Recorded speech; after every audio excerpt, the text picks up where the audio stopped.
السلام علیکم ورحمۃ اللہ وبرکاتہ۔ سورۃ فلق کی فضیلت۔ سورۃ فلق اللہ تعالیٰ کو بہت زیادہ پسند ہے۔ حضرت عقبہ بن عامر رضی اللہ تعالیٰ عنہ کہتے ہیں، میں آپ صلی اللہ علیہ وآلہ وسلم کی خدمت میں حاضر ہوا تو آپ صلی اللہ علیہ وآلہ وسلم اونٹنی پر سوار تھے۔ میں نے اپنا ہاتھ آپ صلی اللہ علیہ وآلہ وسلم کے قدم مبارک پہ رکھ دیا اور عرض کیا، مجھے سورۃ ہود اور سورۃ یوسف پڑھائیں۔ آپ صلی اللہ علیہ وآلہ وسلم نے ارشاد فرمایا، اللہ کے نزدیک سورۃ فلق سے بہتر کوئی سورت تم نہیں پڑھ سکتے۔ یہ نسائی کی حدیث ہے۔ معوذتین کی فضیلت۔ اللہ تعالیٰ کی پناہ طلب کرنے کے لیے معوذتین سے بہتر کوئی صورت نہیں۔ معوذتین آفات سماوی مثلاً طوفان، زلزلہ، سیلاب، قحط، آندھی اور ژالہ باری وغیرہ سے بھی اللہ کی پناہ مہیا کرتی ہے۔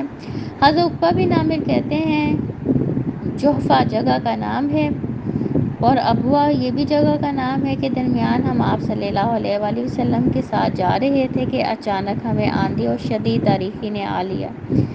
آپ صلی اللہ علیہ وآلہ وسلم نے معوذتین کے ساتھ اللہ کی پناہ مانگنی شروع کر دی اور فرمایا، اے عقبہ، ان دونوں صورتوں کے ذریعے اللہ کی پناہ مانگو۔ کسی پناہ مانگنے والے کے لیے ان سے بہتر کوئی صورت نہیں۔ یہ ابو داؤد کی حدیث ہے۔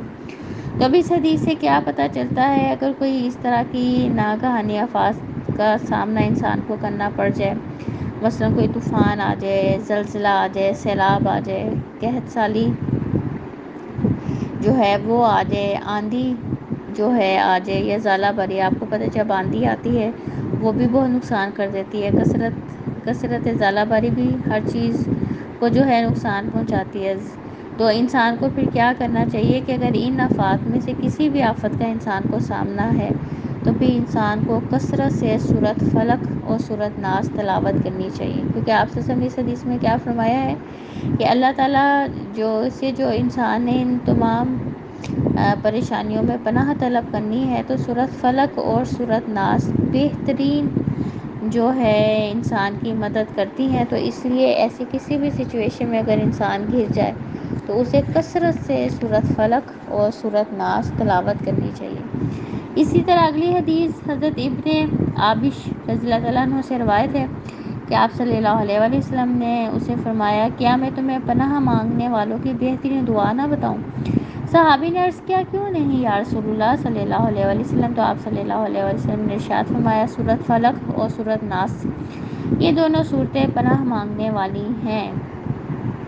آپ صلی اللہ علیہ وآلہ وسلم سونے سے پہلے اور جاگنے کے بعد معوذتین پڑھنے کی تلقین فرماتے۔ حضرت عقبہ بن عامر رضی اللہ تعالیٰ عنہ کہتے ہیں، آپ صلی اللہ علیہ وسلم نے ارشاد فرمایا، کیا میں تجھے دو ایسی صورتیں نہ سکھاؤں جو ان سب صورتوں سے بہتر ہیں جنہیں لوگ پڑھتے ہیں؟ پھر آپ صلی اللہ علیہ وآلہ وسلم نے سورۃ فلق اور سورۃ ناس پڑھائی۔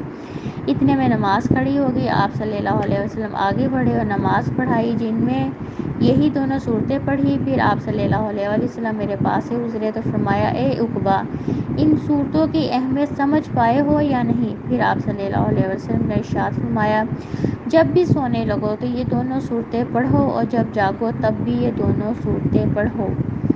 تو اس حدیث سے ہمیں کیا پتہ چلتا ہے؟ سوتے وقت بھی ہمیں سورۃ فلق و ناس پڑھنی چاہیے، اور جب ہم صبح اٹھیں فجر کی نماز کے بعد بھی سورۃ فلق اور ناس پڑھنی چاہیے۔ آپ صلی اللہ علیہ وآلہ وسلم نے ہر نماز کے بعد معوذتین پڑھنے کا حکم دیا۔ حضرت عقبہ بن عامر رضی اللہ تعالیٰ عنہ فرماتے ہیں، مجھے آپ صلی اللہ علیہ وآلہ وسلم نے ہر نماز کے بعد معوذات پڑھنے کا حکم دیا۔ یہ احمد، ابو داؤد اور نسائی کی حدیث ہے۔ اب اس میں یہ جو ہے نا معوذات، اس سے مراد 3 صورتیں ہیں، سورۃ اخلاص، سورۃ فلق اور سورۃ ناس۔ اور جو صورتیں ہیں معوذتین، اس سے مراد سورۃ فلق اور سورۃ ناس ہے۔ لیکن جہاں بھی معوذات آئے گا تو وہاں سورۃ اخلاص بھی، سورۃ فلق اور سورۃ ناس، یہ تینوں صورتوں کو معوذات کہتے ہیں۔ انسانوں کی نظر بد اور جن شیاطین کے اثرات مثلاً جادو، سایہ، جنون، وسواس، حسد اور شیطانی خیالات وغیرہ سے بچنے کے لیے معوذتین سے بڑھ کر مؤثر کوئی دعا نہیں۔ حضرت ابو سعید رضی اللہ تعالیٰ عنہ کہتے ہیں، آپ صلی اللہ علیہ وسلم جنات و انسانوں کی نظر بد سے بچنے کے لیے اللہ تعالیٰ کی پناہ طلب فرمایا کرتے تھے، لیکن جب معوذہ تعین نازل ہوئی تو آپ صلی اللہ علیہ وسلم نے باقی تمام دعائیں ترک کر دی اور معوذہ تعین کو اپنا معمول بنا لیا۔ تو اس حدیث سے کیا پتہ چلتا ہے کہ اگر انسان جنات کی نظر بد سے بھی محفوظ رہنا چاہتا ہے اور انسانوں کی نظر بد سے بھی محفوظ رہنا چاہتا ہے، اس کے ساتھ جادو سے محفوظ رہنا چاہتا ہے، سایہ جنون سے، وسوسوں سے، شیطانی حملوں سے، شیطانی خیالات سے، تو اسے پھر کیا کرنا چاہیے؟ اسے کثرت سے شعور کے ساتھ سورۃ فلق اور سورۃ ناس تلاوت کرنی چاہیے۔ آپ صلی اللہ علیہ وسلم پہ جادو کیا گیا تو حضرت جبرائیل علیہ السلام نے آپ صلی اللہ علیہ وسلم کو معوذتین پڑھنے کی ہدایت کی، جسے پڑھنے کے بعد آپ صلی اللہ علیہ وسلم مکمل طور پر جادو کے اثر سے آزاد ہو گئے۔ اگر کسی کو جادو کا مسئلہ ہے تو پھر اسے کیا چاہیے؟ وہ کثرت سے سورۃ فلق اور سورۃ ناس پڑھے۔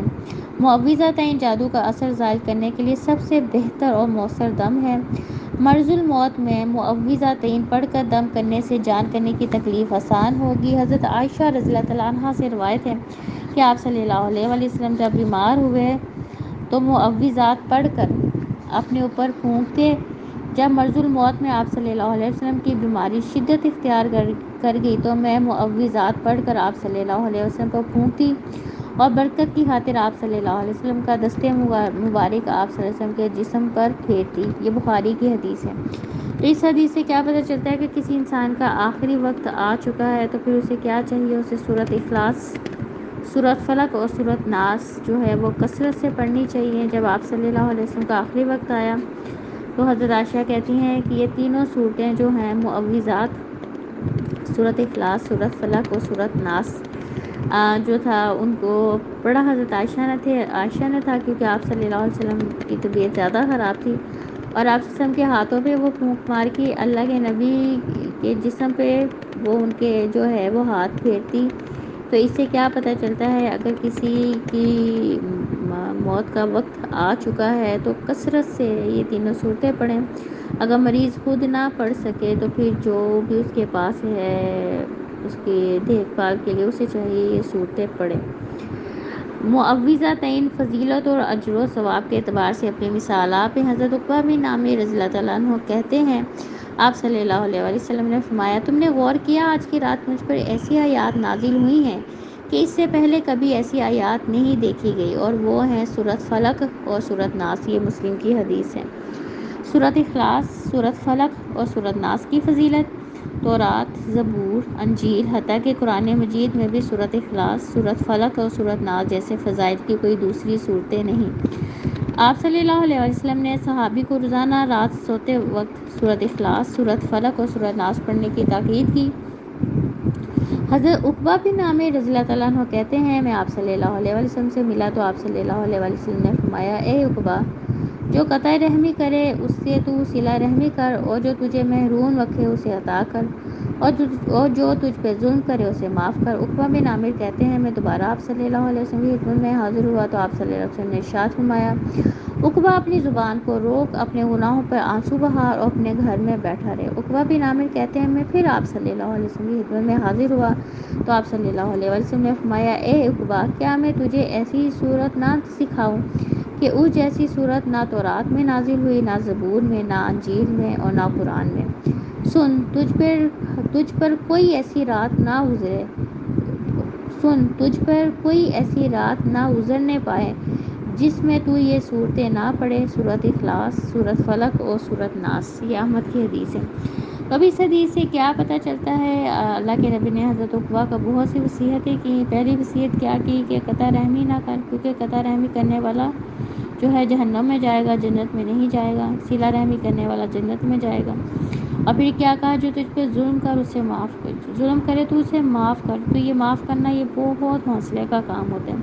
جب دوسری بار آپ کی خدمت میں عقبہ حاضر ہوئے تو اللہ کے نبی نے کیا کہا، اپنی زبان کو روک، یعنی اچھی بات منہ سے نکال ورنہ چپ رہے، اور اپنے گناہوں پہ آنسو بہا اور اپنے گھر میں بیٹھا رہے۔ اور تیسری بار جب حاضر ہوئے آپ کی خدمت تو آپ نے کہا کہ رات کو سوتے وقت سورۃ اخلاص، سورۃ فلق اور سورۃ ناس کی تلاوت کر کے سویا کرو۔ اللہ تعالی ہم سب کو بھی توفیق دے ان تمام احکامات پہ عمل کرنے کی آمین۔ صبح شام 3 مرتبہ سورۃ اخلاص، سورۃ فلق اور سورۃ ناس پڑھنا تمام بیماریوں، پریشانیوں اور تکلیفوں سے نجات حاصل کرنے کے لیے کافی ہے۔ حضرت حبیب رضی اللہ تعالیٰ عنہ کہتے ہیں کہ شدید بارش اور تاریکی کی رات میں ہم آپ صلی اللہ علیہ وسلم کو تلاش کرنے نکلے تاکہ وہ ہمیں نماز پڑھائیں۔ ہم نے آپ صلی اللہ علیہ وسلم کو تلاش کیا۔ آپ صلی اللہ علیہ وسلم نے دریافت فرمایا، کیا تم نے نماز پڑھ لی ہے؟ میں نے جواب نہ دیا۔ تب آپ صلی اللہ علیہ وسلم نے فرمایا کہ میں نے جواب میں کچھ نہ کہا۔ آپ صلی اللہ علیہ وسلم نے پھر فرمایا کہ میں نے پھر بھی کچھ نہ کہا۔ پھر آپ صلی اللہ علیہ وسلم نے تیسری مرتبہ ارشاد فرمایا کہ میں نے عرض کیا، یا رسول اللہ صلی اللہ علیہ وسلم کیا کہوں؟ تو آپ صلی اللہ علیہ وسلم نے ارشاد فرمایا، شام اور صبح کے وقت 3 مرتبہ سورۃ اخلاص، 3 مرتبہ سورۃ فلق اور 3 دفعہ سورۃ ناس پڑھو، یہ ہر مصیبت اور تکلیف سے بچنے کے لیے کافی ہوں گے۔ یہ ابو داؤد کی حدیث ہے۔ تو اب اس حدیث سے کیا پتہ چلتا ہے، جو بندہ فجر کی نماز کے بعد 3 دفعہ سورۃ اخلاص، 3 دفعہ سورۃ فلق اور 3 دفعہ سورۃ ناس پڑھتا ہے، وہ شام تک، عصر کی نماز تک، وہ ہر طرح کی تکلیف، بیماری، پریشانی، انسانوں اور شیاطین کے شر سے محفوظ ہو جاتا ہے۔ اسی طرح جو شام کو 3 دفعہ سورۃ اخلاص، 3 دفعہ سورۃ فلق اور 3 دفعہ سورۃ ناس پڑھتا ہے، تو وہ صبح فجر تک ہر طرح کی مصیبت، تکلیف سے محفوظ ہو جاتا ہے۔ اب دیکھیں کتنا آسان عمل ہے، اور اگر ہم سب یہی چاہتے ہیں نا کہ ہم دنیا میں آزمائشوں سے، پریشانیوں سے، تکلیفوں سے، انسانوں کے شر سے، جو ہے شیاطین کے شر سے محفوظ رہیں، تو پھر ہمیں کیا کرنا چاہیے؟ صبح شام 3 دفعہ یہ تینوں صورتیں جو ہیں شعور کے ساتھ تلاوت کرنی چاہیے۔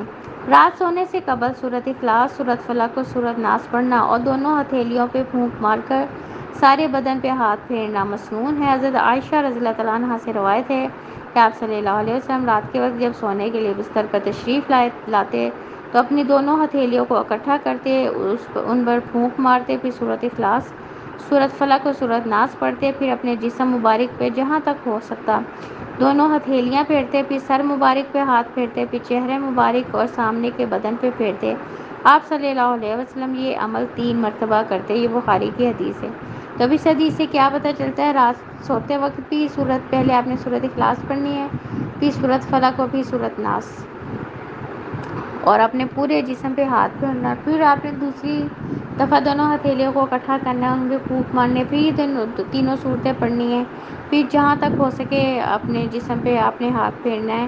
تو یہ جو ہے عمل کرنے سے انسان رات کے وقت جادو سے محفوظ رہتا ہے، انسانوں اور شیاطین کے شر سے محفوظ رہتا ہے۔